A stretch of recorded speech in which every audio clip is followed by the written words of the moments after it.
மின்னல் குடிப்பட்டி மஞ்சு ரெட்டுக்கு நான் மட்டும் இல்லை, என் கூட சேர்ந்து இந்த லட்டு குட்டியும் சேர்ந்து கிளம்புறாங்க. அவங்க நம்ம வீட்டில இருந்து இன்னைக்கு வேற வீட்டுக்கு போறாங்க. எல்லாரும் சேர்ந்து மிஸ் பண்றோம். மின்னல் குடிப்பட்டி மஞ்சு ரெட்டுக்கு போறதுக்கு முதல் நாள் வந்து ஃப்ரேம் ஒர்க்லாம் இருந்துச்சு. ஸோ அப்பாவும் முத்து தம்பிக்கு வந்துட்டு ஹெல்ப் பண்ணிக்கிட்டு இருந்தாங்க. ஃப்ரேம்லாம் போட்டுட்டு எல்லாருக்கும் கொரியர்லாம் போட்டுட்டு நைட்டு வந்துட்டு பஸ் ஏறினேன். இன்னைக்கு வந்துட்டு சரி கொடுக்கணும் அப்படின்ட்டு ரொம்ப நாள் ஆயிடுச்சு. கிட்டத்தட்ட 2 மாசத்துக்கு மேலே ஆயிடுச்சு. 2 ஊசியே போட்டாச்சு டாகுக்கு.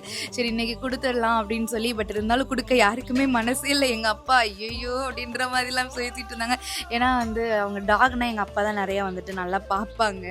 இப்போ 8 நாய் இருக்குல்ல, ஸோ 5 குட்டியில 3 குட்டி வந்துட்டு இப்போ இருக்கு. அதில் ஒரு குட்டி வந்து சிங்கமுனாரிக்கு போறாங்க. மஞ்சூரிட்ட முடிச்சுட்டு சிங்கமுனாரிக்கு போய் கொடுக்கணும். சிங்கமுனாரியில தான் ஒரு தம்பி வீட்டில் வந்து நம்ம ஸ்வீட்டி அப்படின்ற ஒரு டாக் வந்து வளர்க்குறாங்க. அதாவது இப்போ நம்ம வீட்டில் இருக்கிற எல்லா டாகுகளுக்குமே அம்மா அவங்கள தான் நான் ஃபஸ்ட்டு வாங்கி வளர்த்தேன். அவங்கலேருந்து தான் இந்த குட்டிகள்லாம் வந்தாங்க. பட் ரொம்ப அக்ரெசிவான டாக், வாடகை வீட்டில் வைக்க முடியல, வேணாம் அப்படின்ட்டாங்க ஃபஸ்ட்டு நாங்கள் இருந்த வீட்டில். அதனால வந்து தம்பிக்கிட்டே வளர்ந்துக்கிட்டு இருந்துச்சு. தம்பியும் இன்னைக்கு மஞ்சு வீட்டுக்கு வராப்புல வந்துட்டு அவங்க வீட்டுக்கு போயிட்டு அப்படியே நம்ம லட்டுவும் வந்துட்டு கொடுக்கணும். பட் ரொம்ப மிஸ் பண்ணுறோம். பட் இருந்தாலும் நிறைய டாக்கும் வந்துட்டு வீட்டில் வளர்க்க முடியாது இல்லையா?